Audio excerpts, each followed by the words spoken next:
Poštovani gledalci, naš sagovornik u ovom izdanju emisije Naši ljudi je gospodin Stojan Đerić, kojeg ćemo zamoliti da neka svoja sjećanja i saznanja podijeli sa nama, jer priča o kojoj ćemo pričati u nastavku jeste vezana za njega, za njegovu porodicu i sve ono što se zbivalo u ovoj, hajde da kažemo, ratničkoj porodici. A zašto ratničkoj i vojnoj, saznaćete u nastavku razgovora, gospodine Stojane. Evo možda prilike da prvo kažemo nešto o porodici Đerić. Vas Đerića najviše ima u novim prostorima u Sokolovićima. Odakle su zapravo Đerići? Pa Đerići, koliko sam ja saznao iz ranijih nekih, kako da kažem, saznanja, da su poreklom iz Crne Gore. Da su, moja lično ta familija dolazi negde od Šavnika, od ozgo, i po tome čuo sam od nekih onih koji su mi to objašnjavali, čak da tamo ima i jedna knjiga koju sam ja imao, da postoje tamo i neke Đerića livade. Pa po tome znači da bi moglo biti da smo mi otuda. Kad su oni posle došli ovde, to ja ne znam, ali mislim da kad je Glasinac je bio jedno vreme pust, podavila kuga, sve živo, oni su tamo borili se protiv Turaka i tako da su ubijali pojedine Turke i tako su naravno bježali ovdje i naseljavali se ovamo na nenaseljeno mjesto kao naseljenici. To ja malo manje znam od ovih ostalih koji su to iz te istorije. Ali eto, po pričanju tih starijih ljudi koje, nažalost, ja nisam živio ovdje od malih nogu, pa mi niko nije mogao ni to prenositi. Tako da sam ja tek kasnije ponegde nešto mogao naći i pročitati ili neko da mi ispriča. Tako da nisam baš potpunosti tu siguran kako je to išlo. Da, vaša porodica je bila onako brojna, mogli smo reći, vas i djece je bilo puno, je li tako? Naše djece je, moje otac imao 9 djece. Od tih 9 djece 2 su umrli. 2 curice su umrle. Ostalo smo dočekali Drugi svjetski rat. Nas 5 sinova i 2 kćerke. Sada da počnemo priču vezanu za vašeg oca, koji je onako jedna bio interesantna ličnost, vojnik, ratnik, nalazimo ga, njegovo ime, nalazimo u 2 verzije, Đerić Mihajlo, Đerić Mile, i na spomenicima i u brojnim glasnicima, knjigama i tako dalje. Evo možda prilike da sačuvamo, što se kaže, od zaborava jednu priču o tim srpskim vojnicima i ratnicima s ovih prostora. Kako je uopšte krenula ta priča njegova o ratovanju i vojsci? Pa njegova je priča i posle raspada ove Austro-Ugarske, odnosno kad je Austro-Ugarska izvršila mobilizaciju i krenula je na front protiv Rusije. Odavde je sav sposoban vojnički živalj pošao u rat, pod prisilom naravno, i odveli su ih na front ruski. Njega i puno ostalih i njegovog brata starijega Martina. Tamo kad su oni došli na taj front, da li su se oni predali ili su zarobljeni, najvjerovatnije kažu da su predali se, da su uglavnom prešli na rusku stranu. Tamo su bili na tom ruskom, u Rusiji, međutim, kad se otvorio Solunski front, onda su stvarane dobrovoljačke jedinice koje su trebale da pomognu u oslobađanju Jugoslavije. Prema tome, moj otac i njegov brat bili su tada momentalno u Odesi i oni su se javili kao dobrovoljci. Mada tamo je njima bilo u tome vremenu priča od onih ostalih, recimo Hrvata, muslimana i ostalih koji su bili u tome ratištu, da vamo nema niko, da su vamo pobijeno sve, da ovo, da ono, ali da nemaju kud vamo da idu. Međutim, moj otac i taj njegov brat su pošli ovamo. Naravno, u borbama koji su krenuli preko Dobruže, preko Rumunije, moj otac bude negdje ranjen u Kakarudža se zove mjesto. Bio je ranjen u grudi negdje, desnu stranu, onda je izvučen odatle i u Rusiju negdje tamo, da li je u Odesi ili nekom drugom mjestu, najvjerovatnije u Odesi, tamo se izliječio. A brat je ostao negdje, nigdje ga nije našao. Tamo kad su izliječio se, već ovamo front je vjerojatno nije mogao ni stići na front, oni su jako velike gubitke imali ti dobrovoljci u Rumuniji. Evo ima taj spisak tu, još ih kaže mnogo ima više, koji su izginuli tamo, Bugari su ih užasno potukli. Onda izašla je ta socijalistička oktobarska revolucija, otac se uključio u tu oktobarsku revoluciju, eto kao bio je i u redovima Crvene armije i kad se je završio rat, on je krenuo 1918. ovamo. Brata nije našao nigdje. Došao je ovamo u Sokoloviće, našao je bratovo troje djece, Miloša, Miladina i Stoju, koja je cura jedna bila, onda djeca mala. On je morao sada da ih podiže. Vamo izgarište, nema ništa, sve je to opustošeno, sve je tako dalje, onda se oženio i tu djecu podizao, bratu. I umeđu vremenu dobio i 9 svojih. Onda u tom periodu od 18. do 20. do 41. 9 djece je rodilo se, međutim 5 sinova i tada 2 kćerke žive i 2 umrle, 4. Da. Ja sam 5. sin rođen na datum kad je kralj ubijen u Vrseju. To se eto i to dogodilo tako slučajno. Onda, kako je vrijeme prolazilo, ljudi su radili, onda siromaština, pravio je kuću, napravili su neku kuću, brvnaru ogromnu i tako dalje. I tu je isto također u istoj toj kući živio i moj stric drugi sa njegovo 9 djece, plus muž i žena. Tako da je bilo puno u toj... To ste neke zajednice bile? Sve zajednice tako bila. Tako radilo se, onda su ljudi radili po tim, najviše se radilo po šumama i od zemlje, škrte zemlje se nešto zarađivalo, tako da se, ali dosta se imalo onda poslije zakopitilo se stoke, krava, ovaca i tako dalje. Obnovio se malo taj stočni fond i to, da. Obnovio se taj fond i tako živjeli su sve dok nije počelo opet Drugi svjetski rat. Šta se tad dešava s vašom porodicom? Sad je od Drugog svjetskog rata počeo, moj otac je već sa Čičom sarađivao i sa puno tih onda ustanika, dolazi su kod njega ranije, a još prije toga brat mi je pričao, ali ja nisam znao, brat mi kasnije pričao, da je išao kod učitelja našega koji je bio tamo, Zvonko Grakalić.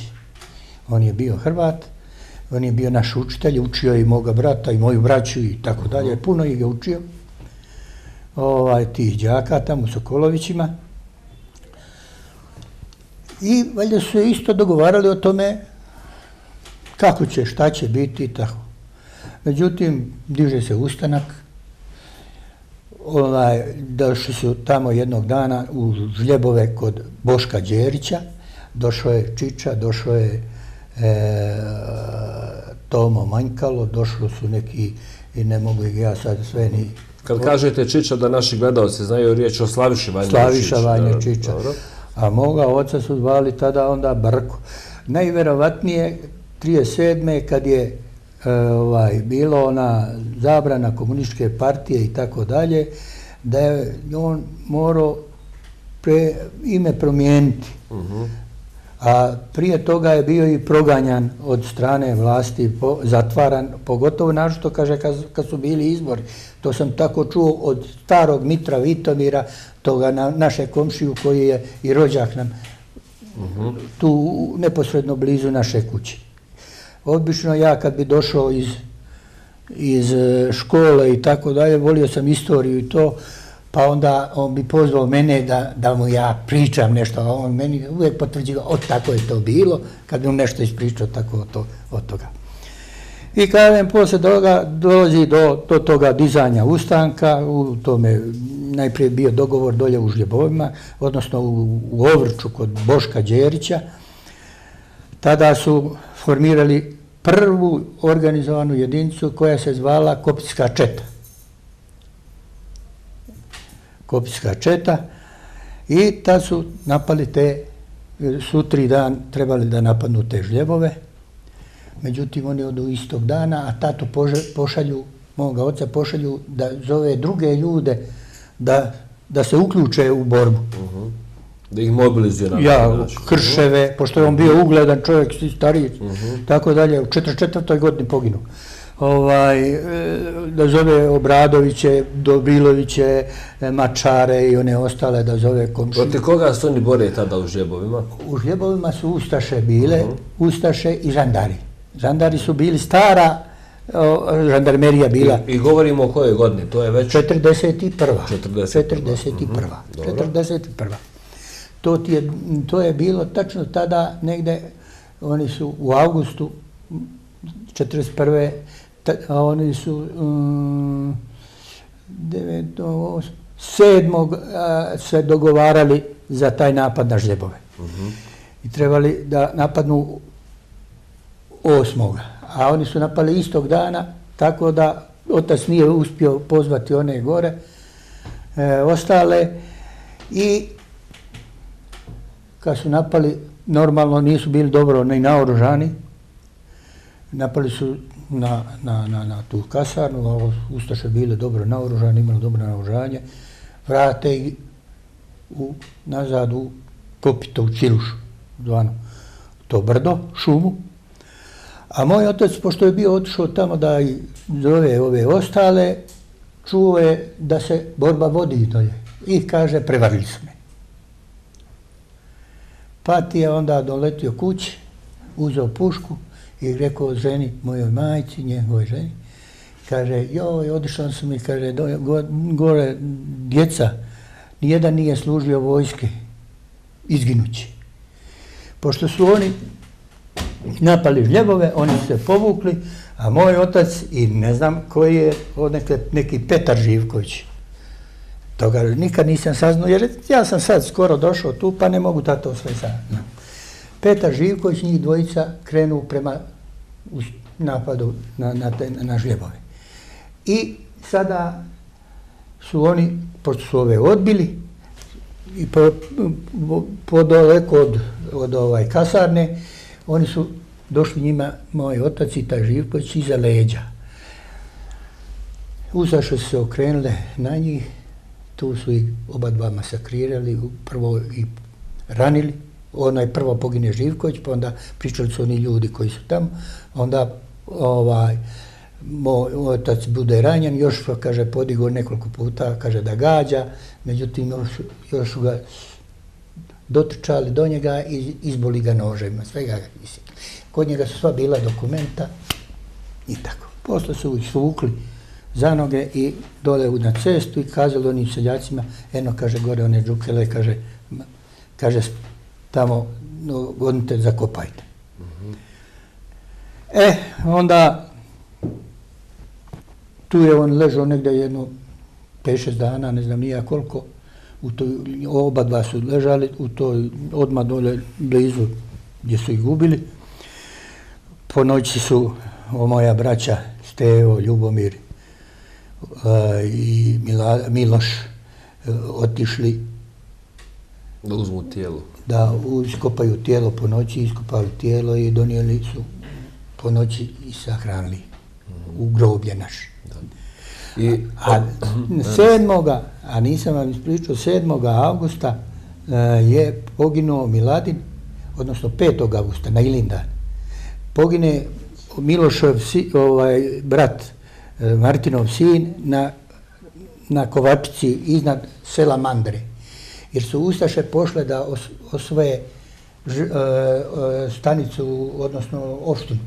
Opština bila u Sokolac. Tad je bila opština Sokolović i nije bila Sokolac. Nije bila Sokolac. Sokolac je posle Drugog svjetskog rata. A ono su... Da. I onda su tamo ubili trojicu ovih ustaša i pogine taj Miladin. I njega su svukli isto tako, pa ga nisu smjeli zakopati u groblje da se ne bi vidlo, jer išli su ustaše po groblju, tražili da li ima mrtvi i ko su ti sahranjeni skoro. I sahrane ga pod plast jedan sijena, onako, tu je ležao jedno nekoliko, ne znam sad koliko dana, dok su ga posle prenijeli u groblje, isto tako. Vidimo na spomenicima, ovdje na Sokolcu ima par imena, znači pored vašeg oca ima taj vaš stric Martin, još par imena Đerića koji su nastradali. Sve su to moji odnosi, sve iz moga mjesta, sve iz mog sjela, sve su to moja familija. Bliža familija. To je bliža familija. Recite mi sada, kada vidjeli smo ovdje, evo i u ovoj knjizi koju ja imam ispred sebe, to je Dobrovoljački glasnik, kaže srpski ratni dobrovoljci odlikovani od savezničkih zemalja, strana odlikovanja i tako dalje, i onda nalazimo i ime potporučnika Đerić Mihajla, vašeg oca, koji je kao potporučnik bio odlikovan. Dakle, to je odlikovanje iz neke od stranih zemalja, Rumunije, je li tako? Da. Sada, šta se tamo i ranjen bio. Šta se dešava nakon, znači, pogibije vašeg oca 41. Šta se s vama dešava? Vi ste tad dječačići, jeste krenuli u školu, jeste? Ma kako školu, bre, nema više škole, nema ništa, pa učitelj Zvonko Grakalić odlazi u partizane. Istog tog kratkog vremena odlazi on u partizane, njegovu ženu, 2 djece i majku. Da li, mislim, ženinu ili njegovu, to nisam siguran. Ustaše odvode u Devetak i tamo su ih pobili. A Donko je u partizanima. Tako da, posle toga mi smo manje više kod djeca malo čuvali stoke dok je bilo i nečim se bavili, malo poljoprivredom, ovim, onim, tako. Majka je mnogo tužna, braća mi oba dva, sva 3 u stvari, u partizanima. Nije Živko bio baš tada još prispio 16 godina, nije ni 16 puni imao. Treći brat, treći po redu, brat. On je malo čuvao te stoke dok je nestalo. Kad je nestalo, i on se uključio u u rat. Međutim, kad mi je otac poginuo, posle Božića, 8. 9. januara 1941. godine, ustaše iz Ljebova dolaze, opkoljavaju našu kuću po noći.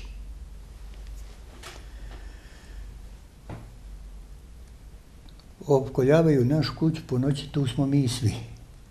A prethodnog dana, znači toga dana, majka ode u Rogaticu da donese gasa, da donese pješke, ode iz Sokolovića u Rogaticu. To se išlo prije tako normalno.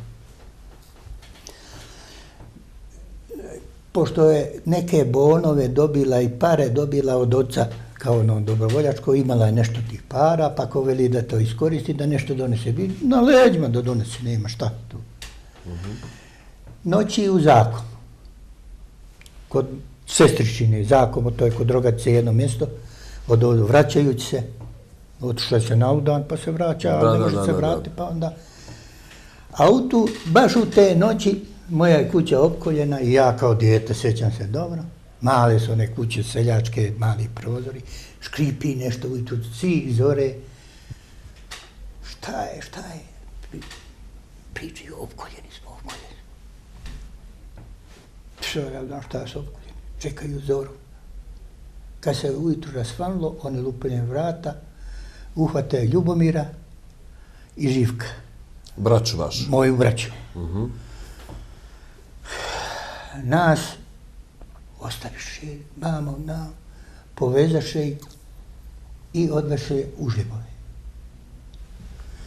Kad su ih odveli u Žljebove, povezani, djeca bodan, onaj 17, 16 godina, djeca. Onda su ih tamo mučili. Davali im da ližu sol, pošto nisu mogli da ližu sol, od nas su im razvrni mašicama ove usta, uzeli kašku pa sipali im sol. Pa onda daju im vode pa i pržili ono, pošto je zimsko doba, ugriju mašice pa i prže. Tako su ih mučili jednog u jednog prostorije zatvorili, drugog u drugoj prostoriji zatvorili, pa kad jednog onesveste, drugoga se vrati, zamisli djecu, tako se vrati. I onda ljudi su to saznali, potrčalo je to sve, ne znam nijako sve nije išlo da se to ne smije tako raditi. Oni su ih odveli u Sokolac ovdje pod Romaniju gdje je bila ova bolnica njemačka, tu su ih ispirali od one soli i ovoga i one rana malo i vraćaju ih. A tukli su ih zato da bi oružje dali i da znaju ko ima oružje u tome selu. A kad je kapitulirala bivša Jugoslavija, vojska iz Sarajeva se povlačila, Mokro, Sokolac, Pijesak, Vlasin. Jedan oficir, imam to, poručnik po činu, pošao je za Srbiju iz Žljebova, napustio vojsku, pošao je za Srbiju. I idući tamo, do mojih kući, naiđe na tatu na Drvljaniku, brata Steva i Ljubomira. Oni su tamo nešto radili. Dobar dan, evo, kako ste ovo, ono?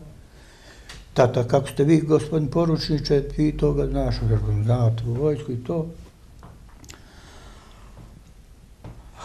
Tu ste krenuli, ma kaže, hoću, kaže, u moju Srbiju, kaže, pa šta, kaže, izdaja je, veli taj poručnik, da je izdaja da on ide sad za Srbiju negdje, valjda od Užica, odakle bio, ga pitaj tu negdje.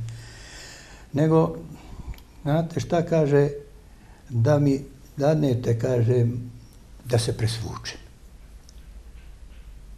Da nije u uniformi. Ja. I brat ovaj najstariji, njegovo jedva dočekao, dao mu njegovo dijelo, a uzeo toga oficirsko dijelo. I sad se braća se ložila oko toga ko će mama obući, znaš, to dijelo. Hajde, o tom potom. I kad je to malo sjedio, tata ga ružio. I otuda ja znam da je on, da se pričalo da je bio u Rusiji, ali ja to nisam. Ali znam da je meni ovaj Mitar Vitomir nešto puno toga pričao, da je bio otac moj veliki čovjek, ali da mi je nešto tajilo se. Nego kaže, ima, kaže, dolje u Žljebovima, kaže, ostalo je, kaže, oružja i neke, kaže, opreme te vojničke, kaže, pa otidite, kaže, treba će vam to. I navečer, kad se malo smračilo, ova dva brata, starija, u Žljebove i donesu Bogom puna kola skoro oružja. I podijele po selima. Ostave sa sebe i plus daju ili Vitomiru, pa daj Obradovićima, pa daj gore. Tako podijelili su to oružje. Neko je to, valjda, neko od njega odao, njih odao i sad oni, kad su ovu braću odveli, traže dolje oružje. U tome pošto su njih odvezli ko noćas, sutra majka je krenula iz ovoga... Tu gdje je prenoćila u tom zakoma, kod sestričine neke noćila, dolazi vamo u selo i kod prvih kuća pita ko majka, kaže, kako su mi, kaže, djeca dževere, Miliju Vitomira. Kaže, Boga mi se, kaže, noćas otišli dvojicu otnijeli Ustaše. Kad je ona počela tuda preko sela da kuka, zimsko doba, snijeg veliki, ali ima prtinona. Mi izletimo nakon djeca, ja ostala mi sestra Milanka, Milan, ja i Ranka, troje nas, a Stevo pobjegao negdje tamo pa se sakrio u kacu neku, tako da ga nisu našli, to je najstariji mi brat. Svi smo bili, zimsko doba, Božić bio, pa se onda tu skupilo, nije se moglo nigde ni ići da se prezimi. Kuka majka, preko sela mi izletimo predanju na one vratnice, ona onu samo torbu baci neko, pa krene kukajući preko sela, ode dole prema Žljebovima. Onu torbu baci, mi tu torbu bacimo unutra i tako dalje. Ona je išla dolje do Živka Uroševića, one kuće dole, do Ovrča dolje, do one jedne krivine. Kaže, sve kukala je tamo kroz sela. Kad, kaže, vidim, ide kolona jedna vamo prema meni, a jedna kolona, kaže, ide gore kroz sela, kroz kuće, pored kuća. Oni, znaš. Gdje su one naselja, a vamo nije bilo naselja. Dvije kolone, kaže, po jedno 20 ljudi. Ja, kaže, kad sam vidjela i godno da idu, ja sam samo, kaže, stropio se na ono snijeg, tako. Oni dođoše do mene, ide, kaže, jedan pred njima, šta ti tu radiš? Plačujem ja, kaže, pukam, pa kaže, djecu ste mi odveli, vode ovoga starijega ovde, kaže, Savić Oblić, Ljubomira. Vode njega, kaže, vezanoga, kaže, Savijem, kaže, crn. A Živka vode gore preko sela. Ta druga grupa. Ja, ta druga grupa. Djeca bila. Kaže, ja eto, kaže, odveli ste mi tu djecu. Kome su oni krivi, kaže. Uzade me mamo, oni, kaže, produžiše. Kaže, ubili smo ih, pustit ćemo ih. Dade mi, kaže, ona kutija, kaže, cigara, velika, 100 komada, kaže, daj zapalim, ja ne pušim, ali daj, kaže, otrova bi uzeli. Dovezu ih kući, ona za njima, dođu u kući. Kad su došli kući, treba sutra da pokupe oružje svo i da oni donesu. Međutim, vratili su se, posle toga čulo se da su to odvedeni, da su trčao narod, trčao uticajni ljudi, čulo se vama i u Glasincu negde dolazili su žandarmi da to sprečavaju i tako dalje. Da donesu te oružje, nisu Živko bio onako ubijen odmah, neku kozu zaklali pa mu kožice davali, obavijali ga kožama i tako dalje. A Ljubomir, čim je oni otišli, pobjegne i više se nije ni vraćao, otišao je, više se nikad nije ni vratio. Pretpostavljam da i taj najstariji brat isto pobjegao. A brat je stariji ostao u Kaci, pa onda posle toga on otišao. I on je otišao i više, ali on je dolazio češće puta ovako kad naiđu partizani, onda bi on došao. Na sutri dan, nema, ko će nositi, imamo mi puške, imali smo pušaka, tada one što su donešene. Hajde, ko će da nosi Živko u onim kožama, a Ljubomir pobjegao pešur. Nema ga nigde. Kaže, ajde da taj mitar Vitomir nosi, ali da uzme još od njegovog sina, njegovog pušku, pa da uzme tamo od nekih drugih. Niko ne da oružje. To 3, 4, 5 pušaka nakupili i toga Mitra Vitomira, starijeg čovjeka, da nosi užljebove. Odnio dolje užljebove sa konjem. To pitali gdje je on, gdje su oni, što su oni, kaže ono, i kaže jednoga, kaže leži tamo mali je, kaže onaj manji, veći pobjeg, nema ga. Kaže pa sam ja, kaže. Dolaze oni ponovo, sutri dan, hoće kuću da nam zapale. Isteraše nas tamo, mi vrištimo, pomagamo na snijegu, tamo desne strane, dok neko učini, naš narko izdara se da nam ne zapale kuću i ostali smo tako živi. I šta se onda s vama dešava? A mi smo... Vas odvode negdje djecu, je li tako? A djecu su nas posle rata odveli. Posle rata. Posle rata. Onda su posle nastali zbjegovi, bježalo se u šume, u bajte se pravile, kad god kakve naiđu vojska i tako dalje. Ali sreća je bilo najviše da smo imali tu šumu, pa smo se tamo sakrivali. Posle toga stalno se vojska smjenjivala i uzimala stoku i uzimala ono, ostalo je, nemaš ništa, nemaš zemlje, nemaš iskopati ništa, nemaš čim uzorati, nemaš čim ništa. Nastala jedna glad. Moja majka i svi oni ostali idu negdje dolje u Bijeljinu da donesu malo kukuruza i tako dalje. I odu dole, ali dole su ustaše u Vlasenici i tako. Onda ih oni zaustave kad odu dole s konjima, da doteraju po 1 metar ili po stranu kukuruz, po 50 kila kukuruza, da preživimo. Nekad im otmu, nekad im da vrate to ostalo.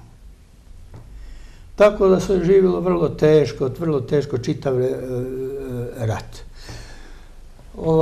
Brat mi, što je pobjegao, ode u 6. bosansku proletersku brigadu i više nije dolazio i otišao je na Sutjesku.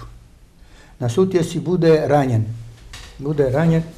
ovdje i ovdje. Sve jednim metkom, kako ga je prošicao. I bude tu jedno vreme, dok nije iskrvario na tom mjestu gdje je bio. Šta će sada, malo kao još bio pri svijesti, izvuče se, kaže, na jednu stazu. Pa šta bude, neko će ga naći. U tome naišli neki Dalmatinci, metili ga na konja i tako ga spasila ova Olga Dedjer, što je ovdje doktorka, bio u bolnici i ostao je živ. Jesu vam ostala braća preživjela Drugi svjetski rat? Nije Ljubomir, nije. Jeste Stevo i Živko i Milan i ja. I sestra Milanka i Ranka. Mi smo ostali preživjeli. Jedan brat je znači poginuo? Jedan je brat poginuo i otac. 1943. godine nailazi u proljeće velika ofanziva njemačka preko čitavih Sokolovića, Vlasinca, prema istoku tamo. Sve vojnik do vojnika pročešljavaju Kopito. Tu šumu, brdo, Kopito se zvalo. To je naš spas bilo. Tamo smo se skrivali. I uvate Živka, brata mi, trećega po redu, uvate Obrada onoga gore što je bio na onome spomeniku, od strica mi sina, uvate Obrena Vitomira, onoga Mitrovog sina, oni su isto godište, i uvate onoga Obradovića Milorada. Svi troje djece malo bili, znaš, kako zima bila, čuvali, kiša ogromna, bili skupa i potaraju ih Nijemci i Ustaše. A Ustaše su uvijek išli s Nemcima. I gonili ih tako da oni su poterali stoke te. I moj brat Živko, pošto nije imao sestara, znao musti, znao sve oko te stoke, poteraju ih sa tom stokom prema Rogatici. Zanoće, goneći tu stoku, zanoće na Jasiku. Taj Jasik, to je ovamo negdje daleko odavde jedno 5 kilometara. dole prema Rogac. Tu su, kaže, zanoćili, zalogoravali, oni su klali te stoke, Nijemci i ono, kaže, i tako, a Živko im je pomalo muzo. I steraju ih u Rogaticu sa stokom. Noćili su tu, a onda sutri dan opet poterali ih dole za Rogacu. Kad smo došli, kaže, u Rogacu, kaže, ona stoka, kaže, sve ode dole da došle muslimanima. Osta stoka, a nas, kaže, uteraš u jednu ogromnu prostoriju, prizemnu, kaže, možda ima 10 puta 10 ili čak i više. Uđo smo tamo, kaže, ono sve, kaže, krve dole, kaže, po zidovima, smrdi zadah, užas jedan. Tu nas zatvoriše, kad, kaže, uveče su, dole su išli, predveče, u mrak. Kad, kaže, po noći sve jednog po jednog izvode po jednog, po dvojicu, kaže. I nestaju, više se ne vraćaju. Kaže, kako god otvore vrata, ja bježim iza vrata da se sakrijem. Međutim, Nijemci, kaže, primijete da je jedno 10-20 koliko ih je oterano odatle, to ga pitaj po noći, primijete da to rade oni i onda smijene njih, uzmu Nijemce i tako prenoće tu. Sutri dan ih, kaže, metnu na neke aute i dovedu ih ovdje pod Romaniju gdje je ova vojna bolnica. Tu su ih razvrstali. Djecu opet malo mlađe u jedan kamion, a one druge u neki drugi kamion i u Sarajevo. Oteraju u Sarajevo ove mališane u logor kasarnu Maršal Tito, sadašnji. Onda bio logor, čisti logor sa žicom, tamo su bili Nijemci, imali su konje, imali su ne znam svašta tamo. Opet Živko da im muze, znaš, tako malo je bio prilagodan, kaže, gone nas da ribamo klozete, da ribamo, a stražarci nas sve muslimani, kaže. Kaže, tuku nas, kaže, udarate nogama, vamo nam. Tu su bili jedno 15-20 dana, dok nisu na neki način neko došao da se ta djeca pusti. I daju nam, kaže, Ausweis, onu potvrdu, isprate nas do baš čaršije, vamo gore do oni Bebaše. I kaže nam ako, nigde nemojte skretati, idite samo cestom, koga vas god zaustavi, pokažite ovo. Dođemo, idemo, kaže, došli smo tamo, dođemo u Mokrovo, nismo skretali. U Mokrovo, kaže, vojske koliko god hoćeš, Talijana. Zaustaviše nas, mi, kaže, pokažemo. Neki ima, kaže, tamo ime, kaže, gore su na Romaniji Ustaše. Kaže, on će njih poklati. Kad smo mi čuli, kaže, to, mi počnemo pomagati. Daj, vamo, zagrlimo se, pomažemo mi. Kaže, ništa, kaže, dadoše nam pratnju, 5 njih, nekih, oni. I doprate ih do na crvenih stijena, tamo bila rampa, rampe su držali Ustaše, oni na Romaniji. Kad nas, kaže, vidjaše, kaže, to su četnici, sutra će oni pušku uzeti, drži vam, daj vam da ih koljemo. Ne da, kaže, oni bježi tamo, šta ja znam, i odvedoše nas, kaže, jedno 100-200 metara, kaže, od onih. Kaže, bježite sada, nemojte nigde na cestu, bježite, kaže, kuda god znate, idite kući. Kaže, mi mislimo vama, ne znaju oni vama šta je, oni misle vama i sve, nema ništa. Pa su ti onda oni pješke od tuda išli pa preko ovih bijelih voda, pa na vamo negde preko ovih sela, pa izbiju u Košticu. Pa iz Koštice pređu u Kopito, pa u Kopito imamo mi dobrovoljčevinu tamo što mi odali. Kad smo, kaže, došli gore, vidimo, dime se kući. Joj, kaže, kad smo se zagrlili, počeli ljubiti ovam ona, to je daleko, jedno 500 metara, ako nije više, kilometar, gdje su s brda vidjeli kako se kuće dime. I onda dođemo kući i tako ostanemo tamo, vidimo, došli smo, nema sve, tako, nema, opustošeno je sve, nema ništa, ali ima čeljad. Moj Vinko ti je onda opet pošao u tim kao skojevac, kao mladić i četnici na njega navalili. Uhvate ga četnici. Kod Čeranića negde bio dole za neku organizovao omladinu ili šta ja znam za to.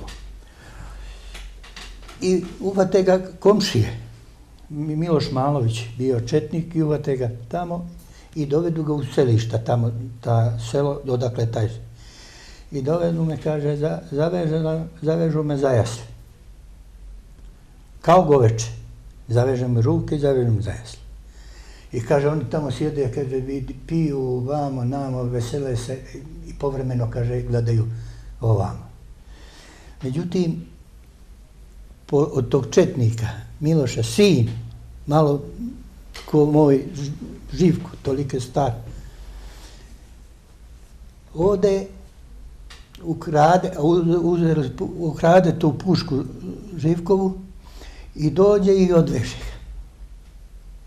I kaže, bježi, sada ko znaš. Možda su oni i rekli mu, ali nije to, nikad nisam mogao ja saznati da ga pusti. Kaže, ja ne smijem na vrata, kaže, izađem gore na komin, pa skočim u neko đubre, pa onda uhvatim one zgrade, pa kroz sve, pa u šumu. Kad sam se primio šume, predveče to, kaže, bilo. Kada ona, kaže, mi taj to ja sam pobjegao.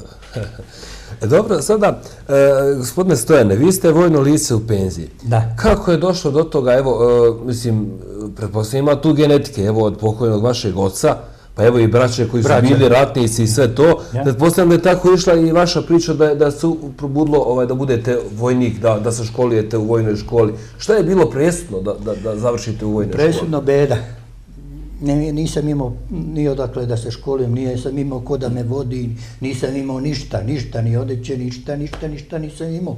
Jedino znam da je vojska, ta armija, vojša, da će vas obući, da ćete da mi je dala da jedem, da mi je donijela slobodu, i tu sam se ja nekako sve šlepo kroz ove domove, najpre kroz domove, a posle kad je već bilo, kad sam već završio, nisam baš stasao skroz bio, prisilno sam otišao i u armiju, ajde, u tom potom, da ne pričam, iz Zagreba, iz srednjoškolskog onog učilišta, onda sam se ja tako kretao tim pravcem.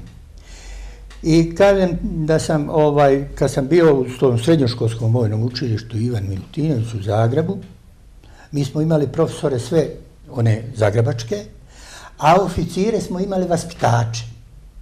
To su isto oficiri, profesori ili učitelji. Samo su u ratu pa su bili i oficiri. I sad oni nas kao vaspitače u tom domovima, a škola nam je bila dolje u Gundulićevoj nekoj, bila valjda neka fratorska tada škola tamo, a poslije smo mi zauzeli. I tu smo, kažem, bili, ono što sam počeo pričati, dok nije, kad sam se vraćao na odsustvo, na odmor, onda vidio one kako nose one vile, kako se vesele, slobode. To je već koja goda, 50. negdje, jel? Pa ja mislim da je to, nije 50, a kakvi 50, to je godina 47. 47. 48. je izašla rezolucija IB-a, ali da. I ja hoću sada da vidim veselo, oni imaju para, oni imaju, a ja učim, nikad nemam ništa, znaš, ne znam šta ću, hoću ja vratiti. Kako ću se ja vratiti, Bože mili, idem tamo.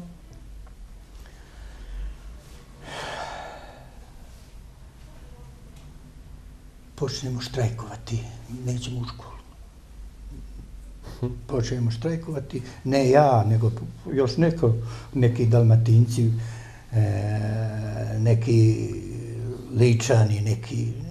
Pođemo u školu, pa onda mimo škole, pa u Tuškanac gore, pa gore provedemo dok pođu iz škole, kad pođu iz škole, uključimo se i idemo.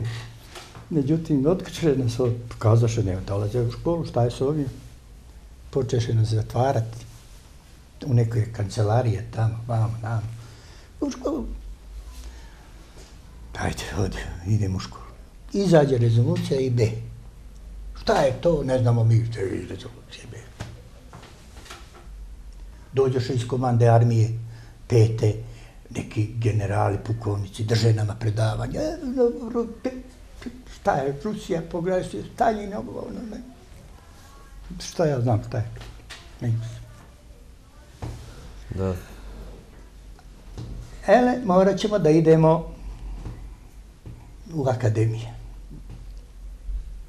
Prekidaš se škola, mora ići vojne škole. Dok smo još, idemo mi dalje u školu, ovo, ono, znaš, ali u tome kad dođeš ovi da nam drže predavanje, kad odu i naši drugova,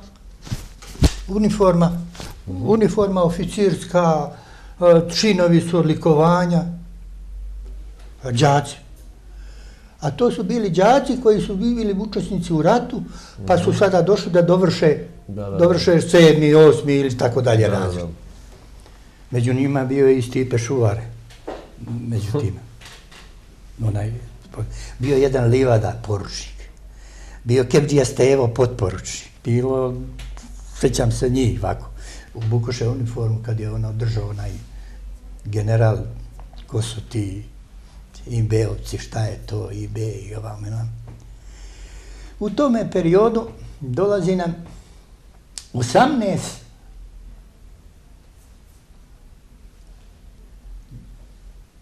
kadeta iz Rusije. Ko su ti kadeti, ne znamo, nijedan ne zna srpski jezik, dođeše obučeni u isto u pitomačke uniforme. Mi smo bili malo dronjavi smo bili tamo, mi ostali koji smo tamo bili. Oni se obukli u Beogradu, dođeše tu da opet nastave školu. Dođeše oni, ti vamo, ne zna ni jedan ruski, odnosno srpski jezik, nastavili da učimo, vamo, namo i tako dalje. Boga mi, počeje se osipati ta škola. Oni Zagrebčani, oni tamo Dalmatinci, ovi, oni odlaze, nema. Ostaje nas nešto, ne baš puno. I gdje onda prelazite vi? Onda nude nas. Sada, gdje hoćete? Koju školu? Ja sad mislim neću ni u jednu, računajući vamo na ono selo doći, ja vam da se vratim. Rekao, ne mogu ja nigdje, rekao ja, ajde, morate negdje, hajde. Pošto je Bjeković pošao u vazduhoplovstvo, i ja ću u vazduhoplovstvo. Prošlo nas jedno, 12 nas pošlo u vazduhoplovstvo. To je u Sarajevu? Ne, u Beograd, u Zemlju, u vazduhoplovstvo, u Vojnu akademiju vazduhoplovnu. I tamo budemo na pregledima, jedno dan, dva, oni tamo piloti počinju da vežbaju onim avionima, to na hitna pomoć, svira, drži namo, zabode se onaj avion. Rekao ja, neću ja, to mać, on bio sportista prve klase, bije ko Svetilije. Budeš ljočik, budeš pilot. On mene voli i hoće da budem pilot. Ma neću i Bog, ubi me. Ne htedem ja. Sad jedni još neki ne htednu. Gdje ćemo, namo, hoćemo mi sad, mislim ja će sad, pusti me i odok ja kući. Klinac. Dođemo tamo kod nekog pukovnika, zvao se Ilić, taj šef te komisije, kaže ona ženska što nas vodi, kaže, druže pukovniče, kaže, ovo su, kaže, oni, ne, kaže, kaže, neće da ide, ovaj nije ispunio i tako dalje. Kaže, šta ćemo sa njim? Kaže, pusti ih nek tu kući, znaš on. Kaže, znate, kaže, pukovniče, kaže, ovo su oni iz Zagreba, on se uvati za majku, kaže, vrati ih da sad u Zagreb. I nas ispuče u Zagreb. Da. Šta ćemo, majko, opet štrajk. Šta ćemo, nećemo više. Odoše, boga mi, neki odoše u inženjeriju, neki u vezu, neki sve razne rodove te vojske, u mornaricu. I što ste vi izabrali? Koji je vas zapravo? Ma ja nisam ni jedan htio, ali sad ću prisilno otići u pešadiju. Evo mene kao pitomce.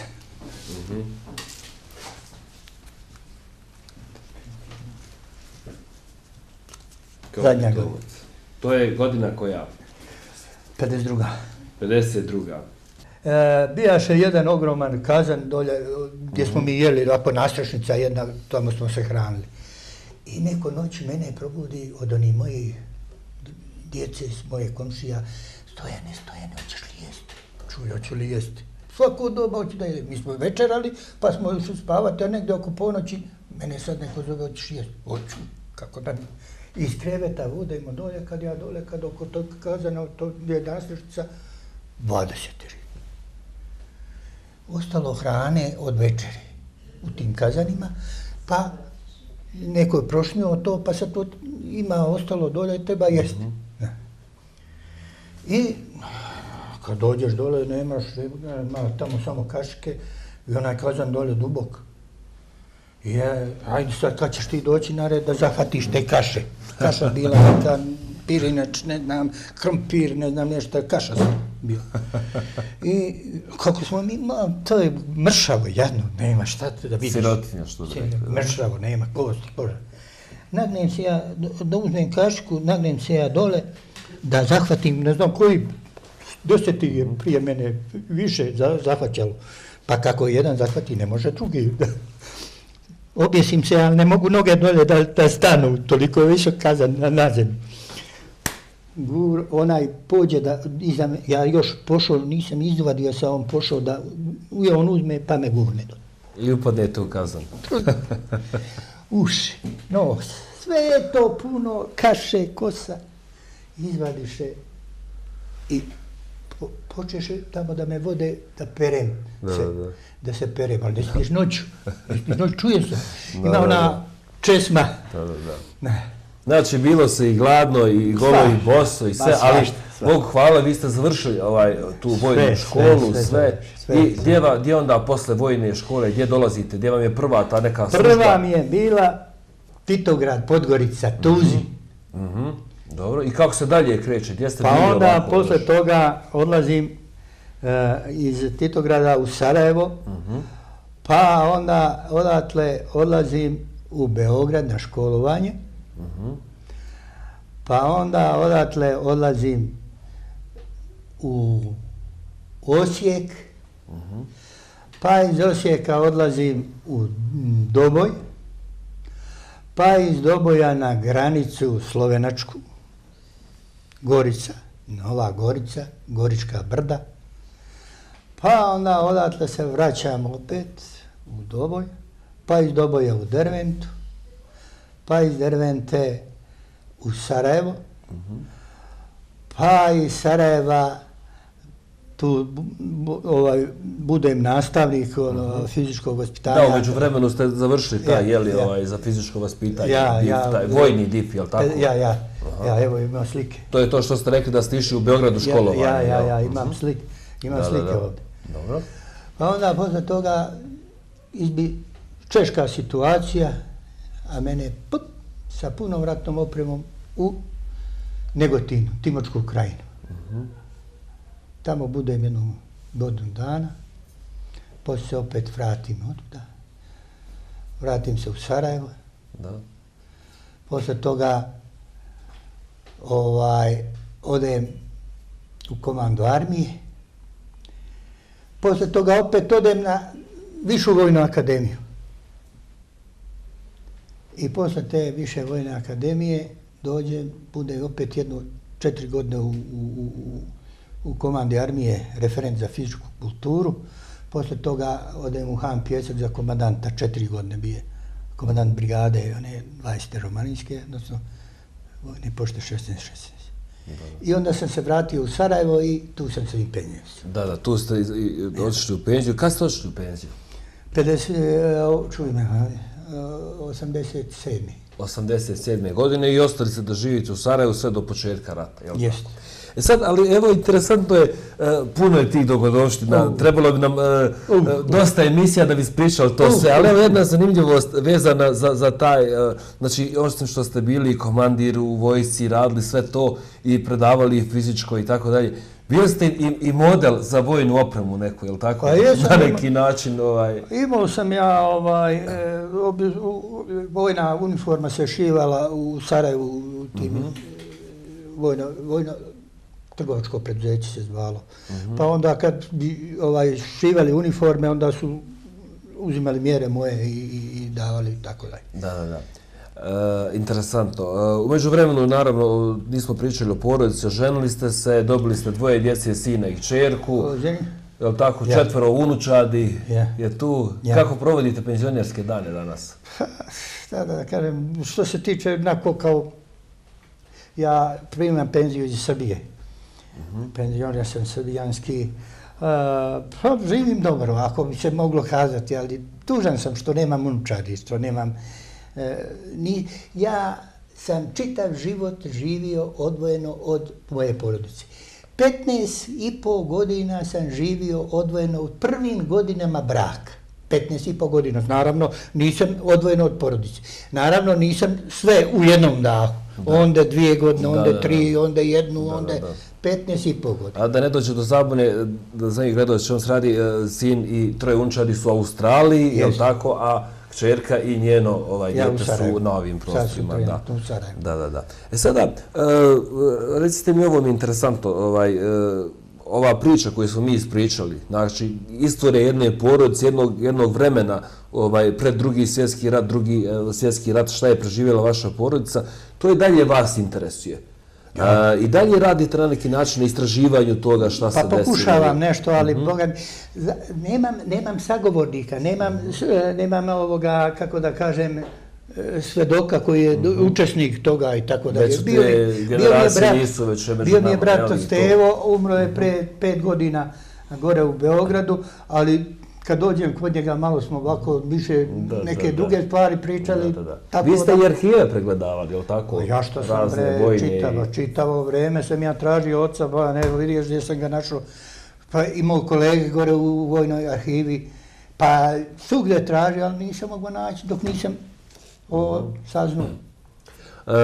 Ispričali ste priču o nekim prilikama u Drugom svjetskom ratu, šta je preživljavala vaša porodica i kako je to sve izgledalo, kako je bilo. Se može povući jedna paralela između tog Drugog svjetskog rata i onoga što je bilo 90. godina.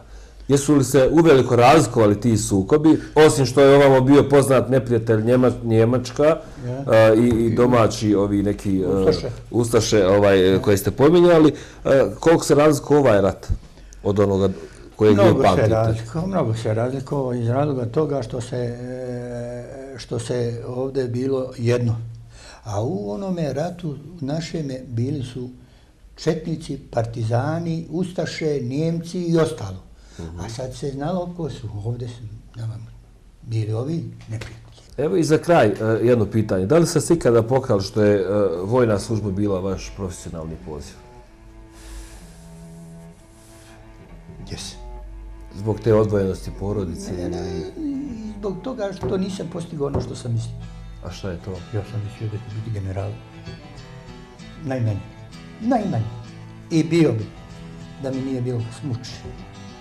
Da mi nije bilo poturanja. S kojim ste otišli činom u penziju? Evo imam. Sve sam, donio sam vam slike. Donio sam vam slike, da. Da vi vidite, evo vidite. Uzu tvoga oka noćas vidim čitav svijet, ali ja ne mogu da zaspim.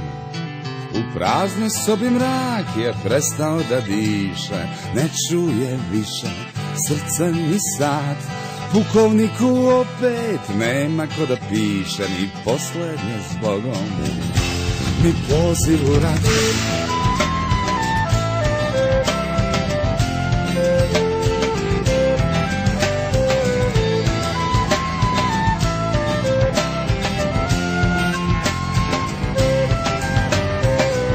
Sat u mojoj ruci 7:50, iza vrata neko čeka ko nikad ne kasni.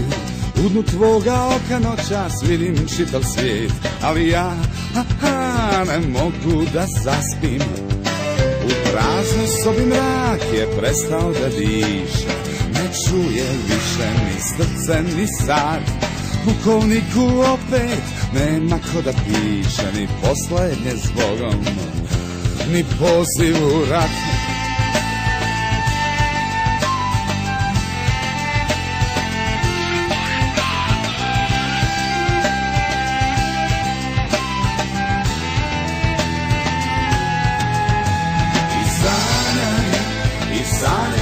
Sanjaj, sanjaj, divan jesenji dan, on sve jedino zna. I sanjaj, i sanjaj, i sanjaj, i sanjaj, divan jesenji dan, on sve jedino zna.